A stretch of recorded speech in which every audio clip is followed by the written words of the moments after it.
किसानी अंदोलन कुछ इस तरह भखिया कि देश के जाने माने चेहरे इस अंदोलन दे विच आ पुजे ने ते जो कि कहते हुए नज़र आ रहे हैं कि केंद्र दियां जड़ां हिला के मन्नणगे। हालांकि ये तो समा ही दसूगा कि केंद्र सरकार दियां जड़ां हिलदियां या फिर किसान इस तरह ठंड दे विच अपना संघर्ष जारी रखते हैं। इस समय वो जाना माना चेहरा साडे नाल मौजूद है, नाम है मोहित शर्मा, जो अक्सर असी फेसबुक इंस्टाग्राम ते वख-वख सोशल मीडिया के तरीके नाल बेबाकी नाल बोलते हुए गलबात करते हुए अपनी बेबाकी नाल गलबात रखते हुए नज़र आउंदे ने। शर्मा जी, सब तो पहला सवाल मैं आपसे पूछना चाहूँगा कि आपको अक्सर कहा जाता है कि आप एंटी बीजेपी हैं जी। आप बीजेपी के पीछे हाथ धोकर पड़े हैं और उसके विरुद्ध ही बोलते हैं। देखिए, पहली बात तो ये है कि इस देश के अंदर बीजेपी की सत्ता कोई पहली बार नहीं आई है। इस देश में पहले भी बीजेपी के नेता थे और बहुत अच्छे अच्छे नेता भी रहे हैं इस देश के अंदर, ऐसी बात नहीं है। लेकिन पिछले कुछ सालों से जब से मोदी एंड पार्टी आई है तब से इस देश के अंदर कुछ ऐसे काले कानून लाए जा रहे हैं। और सबसे बड़ी बात, एक भाई को लेकर दूसरे भाई के लिए जो जहर और आक्रोश की राजनीति की जा रही है, तो उसका विरोध मैं क्या देश का हर एक युवा करता है। वो इसलिए करता है कि अगर एक पॉलिटिशियन का काम है, एक नेता का काम है राजनीति करना, शिक्षा के नाम पर, स्वास्थ्य के नाम पर, रोजगार के नाम पे, बेरोजगारी के नाम पर, इसके नाम पे करी जाती है राजनीति। लेकिन आज देश में राजनीति हो रही है मंदिर के नाम पे, मस्जिद के नाम पे, हिंदू के नाम पे, मुस्लिम के नाम पे, सिख के नाम पे, ईसाई के नाम पे, दलित के नाम पर, ब्राह्मणों के नाम पर। तो ये राजनीति मेरे ख्याल से गलत है। बात करें किसान मोर्चे की जी, दुष्यंत चौटाला जाते हैं और मीटिंग करते हैं भारतीय जनता पार्टी केंद्र मंत्रियों से, और वहां जाकर वह कहते हैं कि मैं किसानों के साथ हूं, किसानों को आश्वासन भी देते हैं। क्या लगता है बाकी वो किसानों के साथ है? देखिए, किसानों के साथ अगर वो असल में हैं तो उनको यहाँ आना चाहिए, किसानों के साथ खड़ा होना चाहिए। और दूसरी बात, ये कोई राजनीतिक मंच नहीं है कि यहाँ पर वोट बटने के लिए या वोट खरीदने के लिए कोई आ रहा है। ये देश के किसान का आंदोलन है और इसीलिए देश का किसान इसको कोई राजनीतिक मंच नहीं बनाना चाहता। पर अफवाहें ये उड़ रही है कि यहाँ किसान तो है ही नहीं। तो ये कौन है? ये कौन है? ये बीजेपी के कार्यकर्ता नजर आ रहे हैं क्या आपको, जो बीजेपी से खफा है और विरोध करने में लगे हुए हैं? बताइए।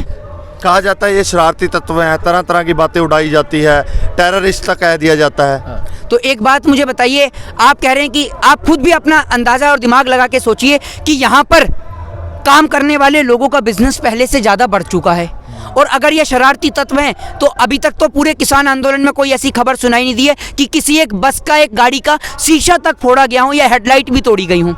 आपने सुनी है कोई ऐसी खबर? भाई, ये देश का किसान है, ये जानता है अपनी मिट्टी से कितना प्रेम करता है, ये जानता है एक एक तिनके की कीमत, और ये कभी भी सरकारी संपत्ति को हानि नहीं पहुंचा सकता। और भारत बंद उन्हीं लोगों की नज़र में सफल नहीं हुआ जो बीजेपी और आरएसएस से संबंध रखते हैं, क्योंकि जब बीजेपी वाले भारत बंद करते हैं तो ये तोड़ा ताड़ी मचाते हैं, सरकारी संपत्तियों को तोड़ते हैं, दंगे करते हैं, सांप्रदायिक दंगे फैलाते हैं, तब इनकी नज़र में सफल होता है भारत बंद। किसान ने क्या काम करा? किसान का सिर्फ मोटिव है कि जो लोग किसान आंदोलन को समर्थन करते हैं वही लोग भारत बंद को समर्थन करें। किसान ने किसी के ऊपर ज़बरदस्ती प्रेशर नहीं डाला कि आप अपनी दुकानें बंद करें, आप अपनी रेडी ना लगाएं, क्योंकि किसान जानता है कि गरीब परिवार का व्यक्ति जो एक दिन कमाता है और एक दिन खाता है, जानता है किसान कि उसके घर का पेट कैसे भरता है।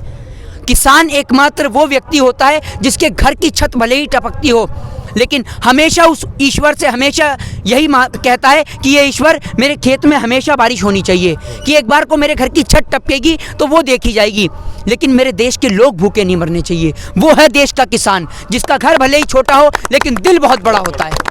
लोकतंत्र की बात की जाती है और दूसरी तरफ जब किसान शांतमय ढंग से दिल्ली में प्रोटेस्ट के लिए बढ़ते हैं तो उन पे डंडे बरसाए जाते हैं, बुछारें की जाती हैं। तो क्या ये लोकतंत्र है?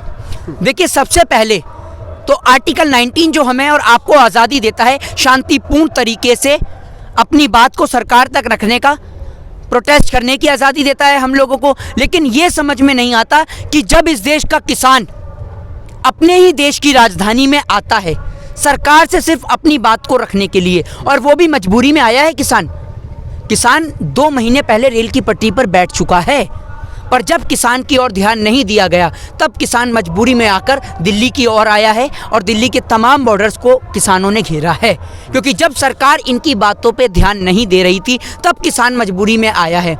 आप ये सोचिए, इतनी ठंड में छोटे छोटे से बच्चे वो आए हुए हैं अपने पिताजी के साथ, अपनी माताजी के साथ में, अपने दादाजी के साथ में।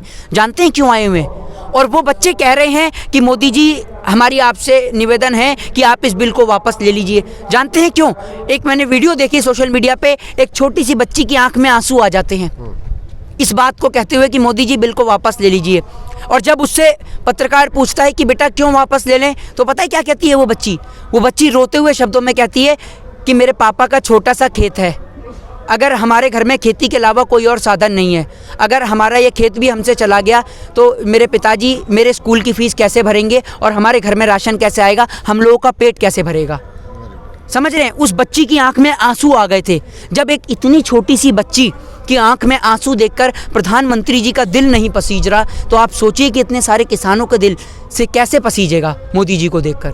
सोचिए कारण क्या लगता है कि इतना बड़ा संघर्ष हो गया है कि अब ये संघर्ष की बातें सिर्फ भारत में नहीं पूरे ऑल वर्ल्ड में की जा रही है, पर सरकार को दिख नहीं रहा है क्या ये इतना बड़ा आंदोलन हो गया है, लोग सड़कों पर उतर गए हैं, या देखकर सब कुछ अनजान बनी हुई है? देखिए, सरकार सब कुछ देख रही है, पर सरकार क्या है, मैं आपको एक बात बताऊं, सरकार सिर्फ एक कठपुतली है। सरकार को चलाने वाले बड़े बड़े बिजनेसमैन, बड़े बड़े उद्योगपति हैं, जिनके हाथों में इस देश की सरकार बिक चुकी है। जितना इस देश के अंदर बरेली के बाजार का झुमका नहीं गिरा, उससे ज़्यादा मोदी सरकार में इस दलाल मीडिया का स्तर गिर चुका है।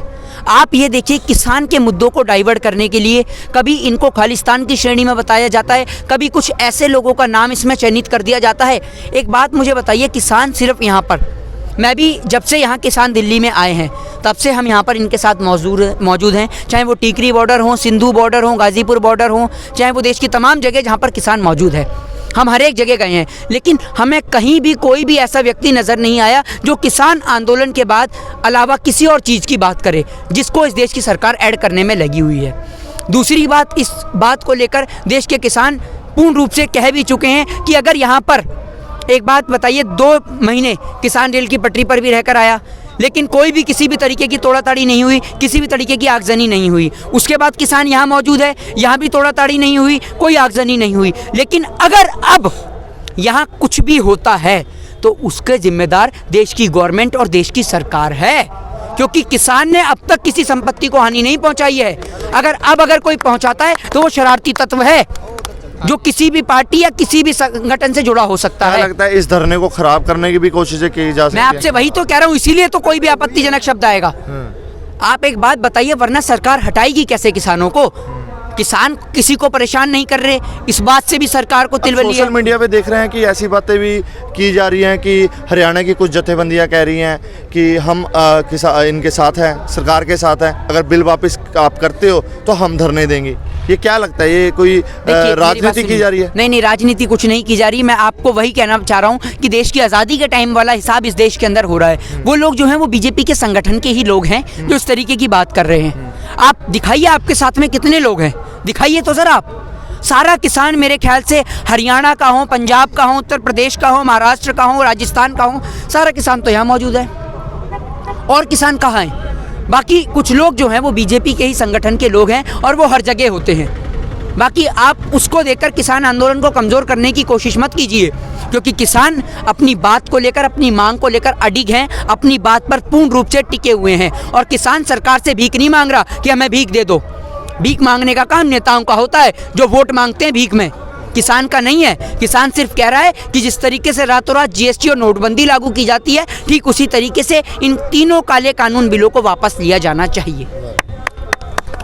अगर बात करें, किसान जाते हैं मीटिंग के लिए, वहाँ मीटिंग में कोई हल नहीं निकलता, सरकार कहती है हम मीटिंग से हल निकालने की कोशिश करते हैं, आखिर ये मीटिंगें कब तक ऐसे ही चलती रहेंगी? देखिए, बंद कमरे में समझौते होते हैं, न्याय नहीं। न्याय होता है खुले मैदान में, देश की जनता के सामने। आखिर देश की जनता भी सुने कि क्या बात हो रही है और क्या हो रहा है, वो समझ में आना चाहिए किसानों को। अगर मोदी जी इतना ही जानते हैं किसान बिल के बारे में, तो क्यों भेज रहे हैं अपने नेताओं को? खुद आइए ना, खुद आकर बात कीजिए, किसान से जनसंवाद कीजिए। जब आप एक बात बताइए, जब किसी के बच्चा हो जाता है वहाँ पहुँच जाते हैं आप उसे बधाई देने के लिए। किसान के बीच में आने में आपको शर्म आ रही है? शर्म नहीं आती आपको इस तरीके का काम करते हुए कि कम से कम किसान यहाँ पर बैठा हुआ है, छोटे छोटे से बच्चे, बड़े बुजुर्ग जो लोग यहाँ पर आए हुए हैं, और 12 लोग शहीद हो चुके हैं इस किसान आंदोलन में। 12, समझ रहे हैं? इन किसानों की जान की कीमत मीडिया का काम है यहाँ के पूछे कि जो 12 किसान भाई शहीद हुए हैं उनका घर परिवार कैसे चलेगा। सोचा है आपने कि उनके घर के मेन हेड मेंबर जो है उसकी डेथ हो चुकी है, वो शहीद हो चुका है इस आंदोलन के दौरान। उसका घर परिवार कैसे चलेगा, उसके घर के अंदर खाना कैसे आएगा, उसके बच्चे स्कूल कैसे जाएंगे, उसकी बेटियां की शादी कैसे होगी, आपने कभी सोचा है? मीडिया ये नहीं पूछ रही, मीडिया ये आकर नहीं पूछ रही कि किसान आंदोलन के दौरान आपको इतनी तरीके की मुश्किलें हो रही हैं, सरकार की तरफ से आपको कोई सुविधा पहुँची, ये नहीं पूछ रही। लेकिन हाँ, बीजेपी के जो कार्यकर्ता धरना दे रहे हैं उनको अगर सुबह चाय ना मिले धरने पर तो वो कहते हैं हमें चाय के लिए नहीं पूछा। तुम रिश्तेदारी में आए हुए हो ना यहाँ पर, है ना, किसी के ब्याह में आए हुए हो कि तुम्हें चाय भी दें और साथ में नाश्ता भी दें। और सबसे बड़ी बात आप ये देखिए, लोग कह रहे हैं कि इस आंदोलन के अंदर पाकिस्तान का हाथ है जिस कारण यहाँ पर लंगर चल रहे हैं, या चीन का हाथ है। एक बात मुझे बताइए, गुरुद्वारे आपने देखे हैं? गुरुद्वारे में किसका हाथ है? गुरुद्वारे में सिर्फ वाहिगुरु जी की मेहर से 24 घंटे लंगर चलता है, और वहाँ पर ये नहीं देखा जाता कि बंदा किस जाति किस धर्म का है। हर एक व्यक्ति वहाँ पर आता है, पेट भरता है। और वही गुरुद्वारे के लोग, वही गुरुद्वारा प्रबंधन कमेटी के लोग यहाँ पर आए हुए हैं और आकर यहाँ पर लंगर चला रहे हैं। और जो भाजपा के लोग जो अफवाह फैला रहे हैं, आइए उठकर और यहाँ आकर देखिए कौन लंगर चला रहा है। ये आपकी बीजेपी की रैली नहीं है जिसमें आप मुकेश अंबानी या अडानी से सपोर्ट करा लेंगे। ये किसान आंदोलन है। देश का किसान खुद भूखा रह सकता है लेकिन देश की जनता को कभी भूखा नहीं रहने देता, वो है ये देश का किसान। दिन प्रतिदिन ये प्रदर्शन है उग्र होता जा रहा है, बढ़ता ही जा रहा है। क्या लगता है नतीजे निकलेंगे? किसानों के हक में फैसला आएगा? निश्चित तौर पे निकलेंगे। नतीजा क्यों नहीं निकलेगा? और आप ये देखिए, बीजेपी के अंदर तो एक से बढ़कर एक महामूर्ख है। एक वो मनोज तिवारी, रिंकिया के पापा, समझ रहे हैं आप, वो एक अंडे के पीछे चीचा लदर कर देता है। हाँ, उससे अगर कोई कह दे कि गाना गा के दिखा दो तो वो कहता है कि मैं गाना गाऊंगा। अबे तू गाना ही गाएगा और क्या गाएगा, ये बता ना तू। मनोज तिवारी जैसे लोग जो कह रहे हैं इसमें टुकड़े टुकड़े गैंग का हाथ है। टुकड़े टुकड़े गैंग अगर कोई है इस देश के अंदर, लोग भी सुनते होंगे क्या है ये टुकड़े टुकड़े गैंग। तो टुकड़े टुकड़े गैंग है ये भाजपा के नेता।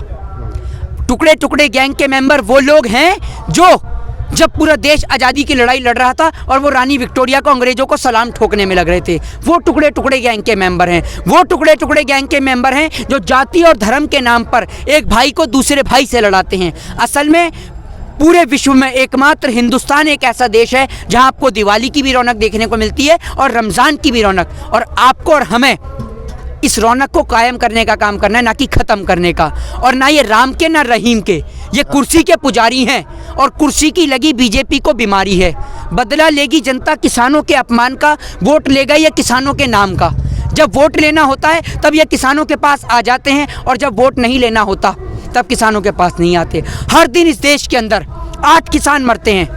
आप में से कोई भाई मुझे बता सकता है, आपने कभी सुना है इस देश के अंदर कभी कोई व्यापारी मरा हो, कोई बिजनेसमैन ने फांसी लगाई हो, किसी बड़े लाला ने, किसी बड़े आदमी ने फांसी लगाई हो? लगाई है किसी ने? फांसी लगाने वाला किसान ही क्यों होता है? कोई दे सकता है जवाब? नहीं दे पाएगा।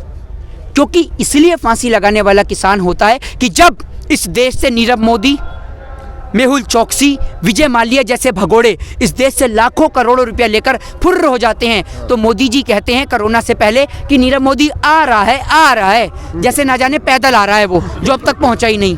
समझ रहे हैं? वो पैसा ले जाते हैं, बैंकों को दिवालिया घोषित कर जाते हैं, लेकिन प्रधानमंत्री उनके लिए एक शब्द नहीं बोलते।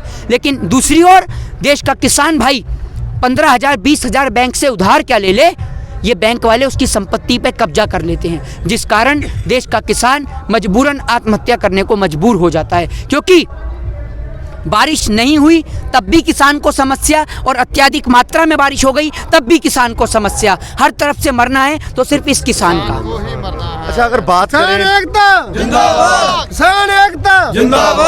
अगर बात करें बीजेपी की पार्टी को छोड़कर बाकी सियासी पार्टियों की, तो लगता है वह किसानों के साथ खड़ी है। देखिए किसानों के साथ खड़ा तो होना चाहिए। और दूसरी बात मैं आपको बताऊं, राजनीतिक प्रश्न के लिए आप और मैं एक दिन आराम से बैठ के संवाद करेंगे। ये जो समय है ये देश के किसान भाइयों का है और मैं नहीं चाहता कि इनकी भी भावना को ठेस पहुंचे कि कोई भी व्यक्ति यहाँ आकर राजनीति करे। इन भाइयों का साथ दीजिए जो कि आज ये भाई मजबूरी में खड़े हैं और इन भाइयों का साथ देना मेरा भी फर्ज है और आपका भी कर्तव्य है और इस कर्तव्य से हम पीछे नहीं हट सकते। हमें हर तरीके से देश के किसान के भाई के साथ खड़े रहना है, कंधे से कंधा मिलाकर इसके इस आंदोलन में उसका साथ देना है। जय हिंद, जय भारत। ਸੋ ਇਹ ਸੀ ਮੋਹਿਤ ਸ਼ਰਮਾ ਜਿਨ੍ਹਾਂ ਦਾ ਸਾਫ਼ ਤੌਰ ਦੇ ਵਿੱਚ ਇਹੀ ਕਹਿਣਾ ਹੈ ਕਿ ਇੱਥੇ ਨਾ ਤਾਂ ਕੋਈ ਸਿਆਸਤ ਕਰੇ ਤੇ ਨਾ ਕਿਸੇ ਸਿਆਸਤਦਾਨ ਦੀ ਇੱਥੇ ਚੱਲਣ ਦੇਵਾਂਗੇ। ਸਾਫ਼ ਤੌਰ ਦੇ ਵਿੱਚ ਇਹੀ ਕਹਿੰਦੇ ਹੋਏ ਨਜ਼ਰ ਆ ਰਹੇ ਹਨ ਕਿ ਕੇਂਦਰ ਸਰਕਾਰ ਦੇ ਮੰਤਰੀਆਂ ਨੂੰ ਇਹ ਬਿੱਲ ਖਾਰਜ ਕਰਨੇ ਹੀ ਪੈਣੇ ਨੇ। ਸੋ ਇਹ ਤਾਂ ਸਮਾਂ ਦੱਸੇਗਾ ਕਿ ਬਿੱਲ ਖਾਰਜ ਹੁੰਦੇ ਹੈ ਜਾਂ ਫਿਰ ਇਹ ਸੰਘਰਸ਼ ਇਸੇ ਤਰ੍ਹਾਂ ਹੋਰ ਤਿੱਖਾ ਹੁੰਦਾ। ਸੋ ਕੈਮਰਾ ਪਰਸਨ ਆਸ਼ੂ ਦੇ ਨਾਲ ਦੇਵ ਸ਼ਰਮਾ, ਚੈਨਲ ਪੰਜਾਬ, ਕੁੰਡਲੀ ਬਾਟਮ।